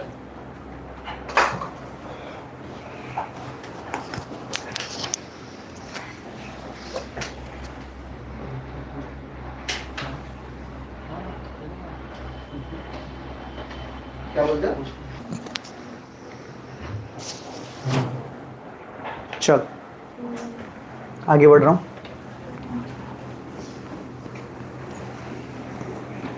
Answers लिख दूं वहां पे?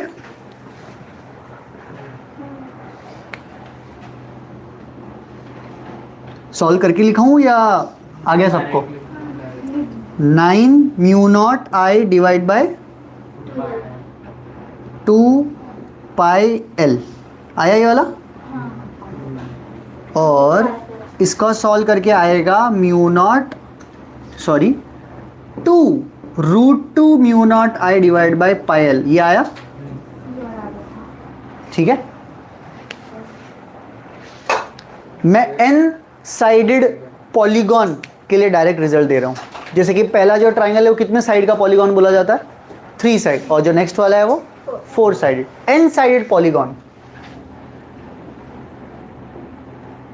For n sided polygon the magnetic field is this, let me see, mu naught upon 4 pi, mu naught by 4 pi, या सिर्फ mu naught ही लिख देते हैं, एक minute, mu naught I divided by pi L sine pi by N tan pi by n and everything into n, mu naught ni. Yes, this is the formula for n sided polygon, mu naught ni by pi l sin pi by n tan pi by n। ठीक है, ये n sided polygon के लिए shortcut है। मतलब इसका use करके क्या मैं स्क्वायर का डिराइव कर सकता हूँ, ट्रायंगल का डिराइव कर सकता हूँ फिर से? यस, ट्राई कर लें फटाफट ओरली एवरीवन। चल, n की जगह क्या डालोगे? स्क्वायर है तो 4 डाल दोगे यहाँ पे, बराबर। बाकी सब तो ऐसे ही रहेगा। पाई बाय एन, एन कितना है? 4, तो पाई बाय एन मतलब पाई बाय 4 मतलब कितना? 45, साइन 45 1/√2, तो नीचे √2 आया, ठीक है। tan 45, तो ये तो गया। ऊपर क्या था इधर? 4, नीचे क्या था? √2, 4/√2 आ गया। ठीक है, फॉर n साइडेड पॉलीगॉन के लिए ये एज अ शॉर्टकट यूज कर सकते हो। ज़्यादातर एक्सपेक्टेड है कि सिर्फ दो ही का ही आएगा, यही आएगा, ट्राइंगल और स्क्वायर, जिसका रिजल्ट भी लिख लिया अपन ने। हो सकता है कि ये कभी कभी फॉर्मूला ही पूछ ले कोई आपसे, एररलेस वगैरह में 2-3 सम, एक्चुअली 3 सम है इसके ऊपर। बट क्या फ़र्क है वाले में, वो 2-3 सम्स में उसमें एक रिजल्ट एल के टर्म्स में, एक रिजल्ट आर के टर्म्स में, radius. What is the meaning of radius here? अगर एक सर्कल बनाया जाए, एक सर्कल में कंप्लीट किया जाए, तो रेडियस क्या हो जाएगा यहाँ पे? जैसे कि अगर यहाँ पे भी एक सर्कल कंप्लीट किया जाए such that it passes through all the 4 corners, तो रेडियस का मतलब होगा ये डिस्टेंस, सेंटर से वर्टेक्स के डिस्टेंस को रेडियस बोलते हैं वो। तो आपको उस सम को करने के लिए रेडियस और साइड लेंथ में रिलेशन निकालना आना चाहिए, सिंपल ट्री वो तो वो फॉर्मूला कन्वर्ट हो जाएगा। तो मैं अपने को जो फॉर्मूला याद रख रहे हैं हम लोग, ये किस टर्म्स में रख रहे हैं? साइड लेंथ के टर्म्स में रख सकते हैं। हो सकता है वो फॉर्मूला उसको रेडियस के टर्म्स में चाहिए हो। ट्रायंगल होगा तो वहाँ पे n के वैल्यू 3। हाँ, वो बात सही है, यस, ये फॉर्मूला सही लगा रहे हो। आगे बढ़ जाए अपन, नेक्स्ट डेरिवेशन पे चलते हैं अपन। d2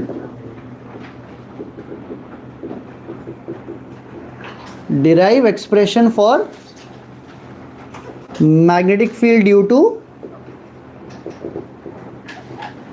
circular coil.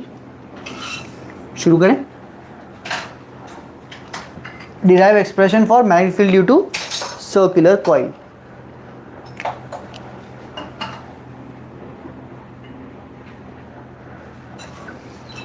इधर देखेंगे बोर्ड पे एवरीवन, ये है सर्कुलर कॉइल। करंट इसमें कैसे फ्लो कर रहा है? Anti clockwise. इस करंट I ले रहे हैं और इसका रेडियस R ले रहा हूँ।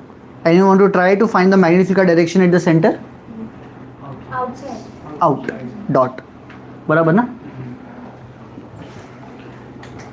एंटी क्लॉकवाइज करंट यानी कि फील्ड डायरेक्शन आउटसाइड, और क्लॉकवाइज करंट फील्ड इनसाइड। के पॉइंट्स क्लियर है दोनों? स्टार्ट करते हैं। सर्कल ही बराबर नहीं बने। चलेगा। कैसा है आउट ना, डॉट, यहाँ पे क्या रेडियस, यहाँ पे क्या करंट, यहाँ पे क्या फील्ड। बायट-सैवर्ज लॉ से ट्राई करना है हम लोग को। चलो स्टार्ट करें। तो बायट-सैवर्ज लॉ के हिसाब से पहला स्टेप क्या होता है कभी भी? यस, पहले एक छोटा सा डीएल एलिमेंट लेना पड़ेगा आपको, राइट। चलो फिर वो डीएल एलिमेंट लेने के बाद उसका छोटा सा डीबी लिखना पड़ेगा, फिर नेट फील्ड के लिए देखेंगे आगे क्या करना है, बट पहला स्टेप तो कर लेते हैं अच्छे से। एक एलिमेंट ले लो इधर, इसका नाम क्या रख दिया अपन ने? डीएल। इसकी वजह से यही पोजीशन वेक्टर हो जाएगा। तो डीबी जो छोटा सा बनने वाला है उसका वैल्यू कितना आ जाएगा? Mu naught I D L, मतलब mu naught by 4 pi I D L sine theta over R का स्क्वायर। यहाँ पे रेडियस का काम कैपिटल आर कर रहा है, राइट। कोई बता पाएगा? Theta is the angle between DL and R ना।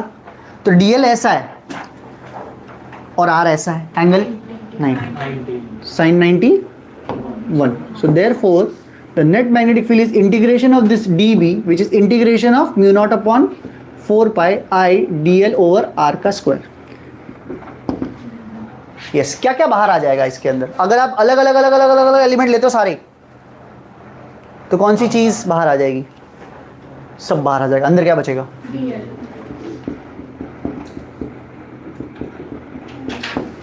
इंटीग्रेशन डीएल, हर डीएल डीएल डीएल ऐड करके पूरा पेरीमीटर बन जाएगा। कोई बताएगा पेरीमीटर का फॉर्मूला? Cancellation possible?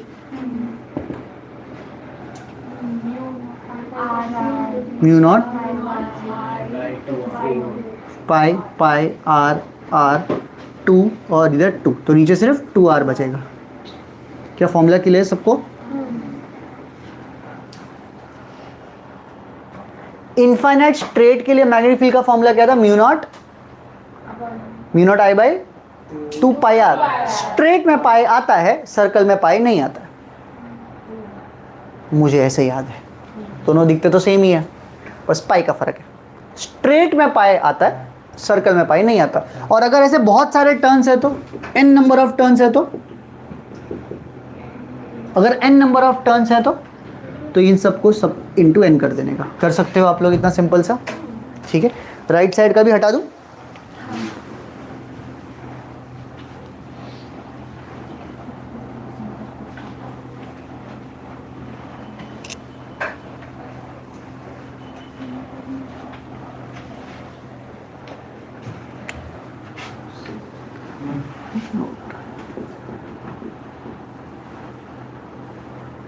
अगर आर्क कंप्लीट ही नहीं है,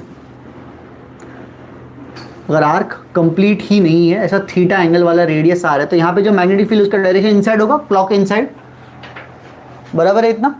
इस मैग्नेटिक फील्ड का फॉर्मूला हो जाएगा, इधर देखना everyone, mu naught by 4 pi I upon R and theta in radian. ये फॉर्मूला यूज करोगे आप। अगर आर्क कंप्लीट नहीं है तो ये जनरल फॉर्मूला। अगर आर्क कंप्लीट होता तो थीटा कितना होता? अरे रेडियन में करो सिंप्लीफाई, 2 पाई डाल के, यही आता ना, समझे। इसी से मुझे सेमी सर्कल निकाल के दे दो।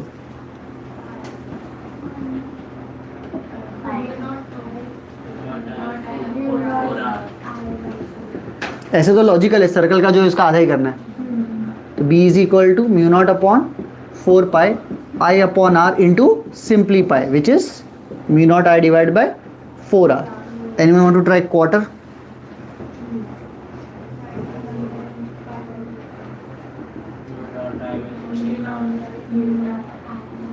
b is equal to mu naught upon 4 pi I upon r, which is pi upon 2, यानी कि mu naught I upon 8r. Is this clear everyone?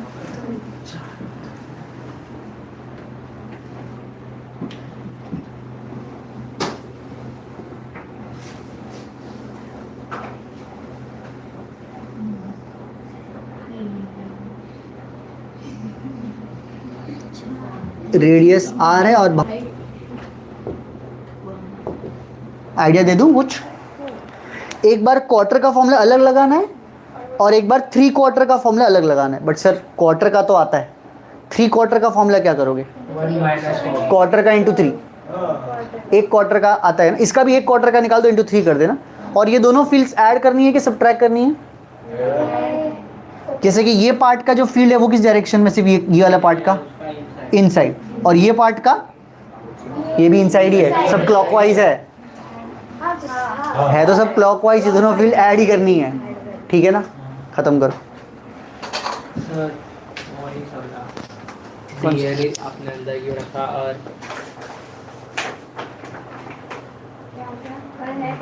चल ये निकाल लिया आंसर सबने?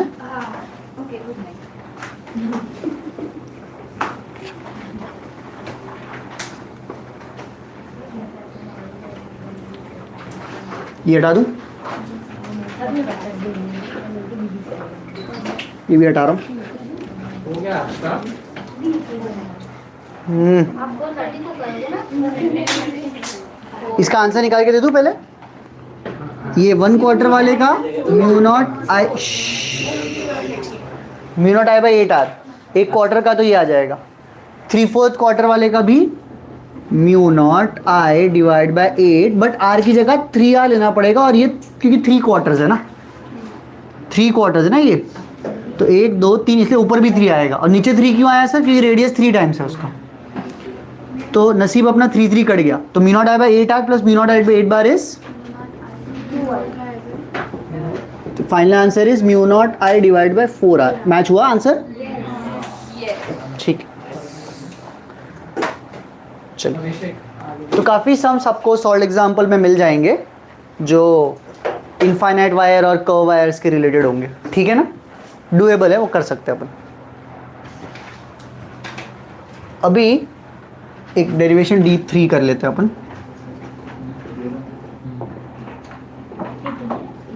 Derive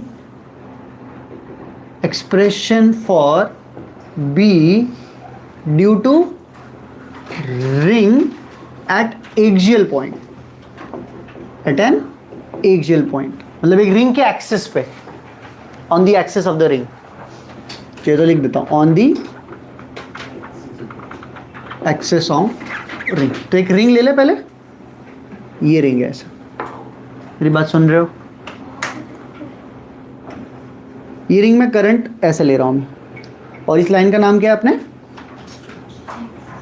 axis of the ring. इसका रेडियस R, इसका current I, बराबर है। यहाँ पे कहीं पे फील्ड निकालनी है जो कि सेंटर से कितने डिस्टेंस पे ले ले अपन? X पे ले लेते हैं। Are we ready now? यहाँ पे B निकालना है, magnetic field.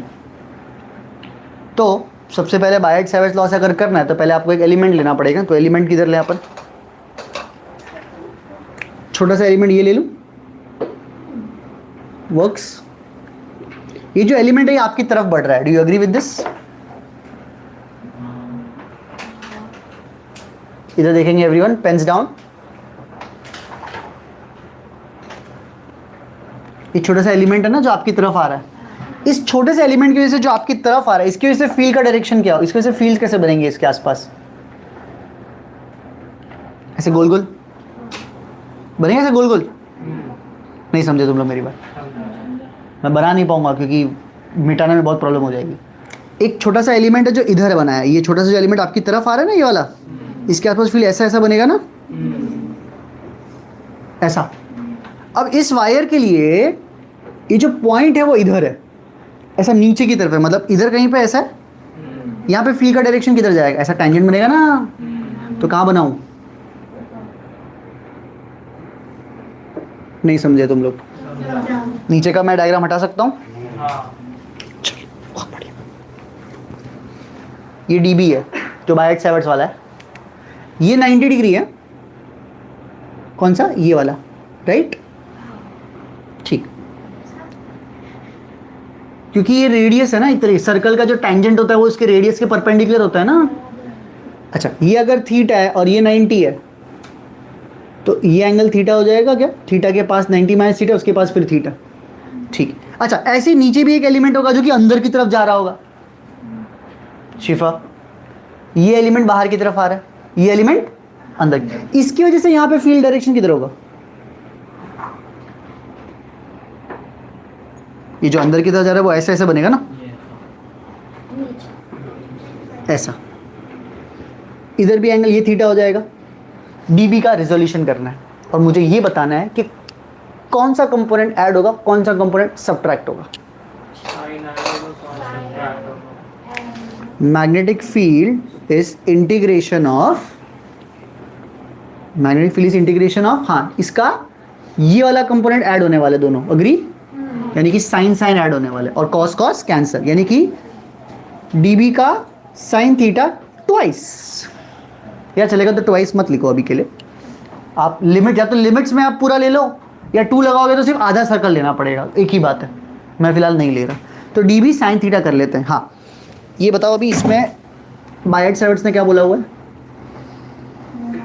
Mu naught upon 4 पाई और क्या था आई डी एल साइन थीटा। तो ये अब जो साइन थीटा आएगा और ये जो साइन थीटा है दोनों अलग अलग है। जो बायट-सैवर्ट्स का थीटा था साइन थीटा, वो theta was the angle between DL and R. यहाँ पे डीएल किधर है, ये यहाँ पे आर कौन है, ये एंगल कितना है, इस लेंथ के लिए ये तो पोजीशन वेक्टर ये है ना, तो 90, तो वो तो लेना ही नहीं है साइन 91। और ये जो साइन थीटा है वो तो हमारे इस इंटीग्रेशन करने की वजह से है। साइन थीटा क्या हो जाएगा इस डायग्राम से, अपॉन, पहले तो ये पाइथागोरस है ना, ये वाला आर ले लो, इसको स्मॉल आर, आर स्क्वायर, और साइन थीटा इज अपोजिट कौन है भाई इसके, अपॉन छोटा आर। सही लग रहा है मेरी बात, अभी तक सब सही चल रहा है। क्या क्या बाहर आ जाएगा और क्या क्या अंदर रह जाएगा, बाहर आए, बाहर बड़ा आर बाहर। क्या अगर मैं एलिमेंट इधर की जगह इधर भी लेता, कहीं पे भी लेता, क्या हर पॉइंट इस पॉइंट से आर डिस्टेंस पे ही होता, तो एक्चुअली नीचे के R square R, R cube भी बाहर ही आएगा, अंदर बचेगा सिर्फ डीएल का इंटीग्रेशन। बताओ डीएल का इंटीग्रेशन क्या आ जाएगा, mu naught upon 4 pi I into R upon नीचे आर क्यूब। हाँ बताओ अंदर पूरा integration of DL DL DL कितना हो जाएगा, 2 पाई, कौन सा आर। चलो फाइनली क्या आंसर हम लोग को यहाँ पे मिल रहा है,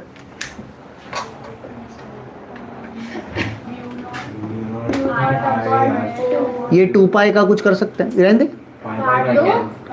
काट भी सकते, ठीक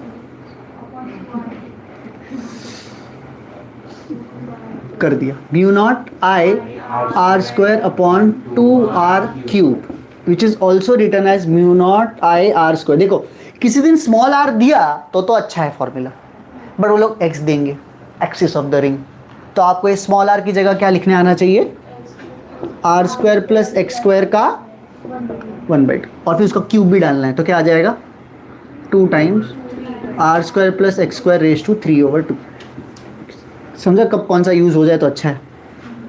क्लियर एवरीवन, बराबर है, मेरी बात को समझ में आई है, ठीक। ये भी डेरिवेशन कंटिन्यू हो रहा है थोड़ा सा आगे।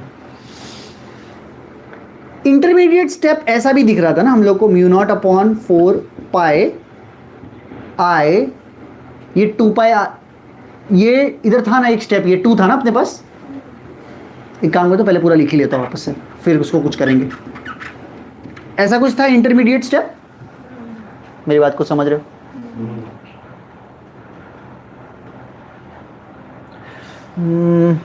चीज़ और मुझे बीच में बताने की, अभी बता देता हूँ। ये फॉर्मूला अगर x r से बहुत छोटा है तो कितना आएगा, और ये फॉर्मूला अगर x r से बहुत बड़ा है तो कितना रिजल्ट देगा। Which part you will have to ignore if the r is much greater? X you will ignore. So you will get r square cancel, r cube you will get r cube, and this r square will give you only 2r. This which is same as b at center due to circle. ठीक, okay. What if x is much greater than r? Then which will be ignored? r. तो answer क्या आ जाएगा?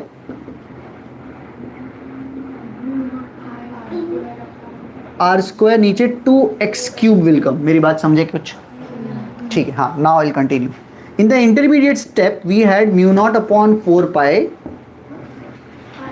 I r over r का cube and 2 pi capital R, बराबर? ऐसा कुछ था?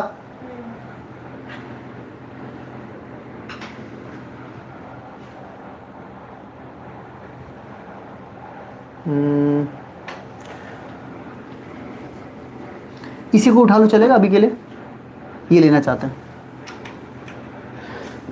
For x much greater than r, b का फॉर्मूला कितना है अभी हम लोग को, mu naught I R square over 2x का क्यूब आया। Agree?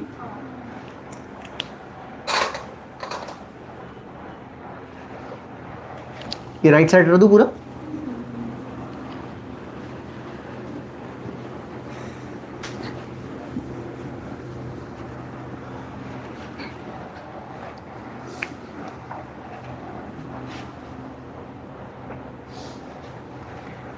B is equal to, मुझे चाहिए कि आप म्यू नॉट अपॉन 2 अलग रखो, I अलग रखो, आर स्क्वायर अलग रखो और नीचे एक्स क्यूब अलग रखो। अभी तक मैंने सेम ही चीज़ लिखा है, कुछ नया चीज़ लिखा है अभी तक बोर्ड पे? नहीं। अब देखो ध्यान से, इधर मुझे एक 2 एक्स्ट्रा चाहिए, तो एक 2 इसको दूँ, चलेगा? मुझे एक पाई भी चाहिए ताकि एक कांस्टेंट बन जाए, तो मैं पाई इधर दूँ, चलेगा? What is this pi R square called? Area of the, अरे मतलब इसके इसमें एरिया ऑफ लूप, बराबर। अगेन ये फॉर्मूला भी नंबर ऑफ टर्न्स चाहिए, तो क्या मैं इनटू एन कर सकता हूँ ना? वो कर सकते, कभी भी कर सकते हैं। So therefore magnetic field is mu naught upon 4 pi 2 eye area upon x का क्यूब। सही लग रहा है? Recall, electric field at an axis of a dipole, क्या फॉर्मूला है? क्या k की जगह कोई कांस्टेंट आ गया, 2 की जगह 2 आ गया, r क्यूब की जगह x क्यूब आ गया, तो p की जगह पे आ कौन रहा है?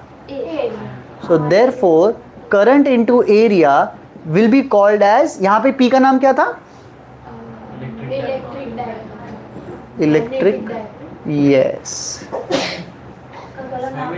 तो इसका नाम है मैग्नेटिक डाइपोल मोमेंट। मैग्नेट है भाई, इसमें तो होगा ही होगा, मेन तो इसी के लिए है, मैग्नेटिक डाइपोल मोमेंट। हम इसका जो नेक्स्ट चैप्टर है मैग्नेटिज्म का, उसमें मैग्नेट्स के बारे में बहुत डिटेल में पढ़ेंगे अपन। इसमें मैग्नेट्स सीधा करंट कैरिंग वायर में ही चले गए अपन। तो ये I इंटू ए, और स्पेसिफिक एक्चुअली अगर नंबर ऑफ टर्न्स होता तो n, number of turns n, number of turns n, number of turns n। समझे कुछ मेरी बात? तो NI निया, या जिसको जैसे याद रखना हो, इसको बोलते हैं मैग्नेटिक डाइपोल मोमेंट, जिसका मैं सिंबल यूज कर लेता हूं capital M। Is this clear everyone?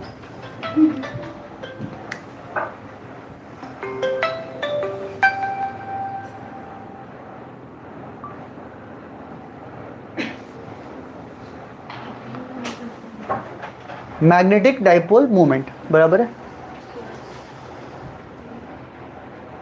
Ma'am हाँ, सर ने कुछ बोला टेस्ट के लिए, आपने मैसेज नहीं किया? ठीक, मैग्नेटिक डाइपोल मोमेंट m आ जाएगा। इसका ऐसा यूनिट क्या होगा? इसी का आपके सामने जो है ये एम्पियर मीटर स्क्वायर। करंट का एम्पियर, एरिया का मीटर स्क्वायर, तो एम्पियर मीटर स्क्वायर हो जाएगा। तो how would the formula look like? Mu naught upon 4 pi 2m upon x का cube. Is this clear everyone? समझ में आ गई आपको मेरी बात? ठीक है। और ग्राफिकल वेरिएशन कोई पूछे तो magnetic field due to this ring का,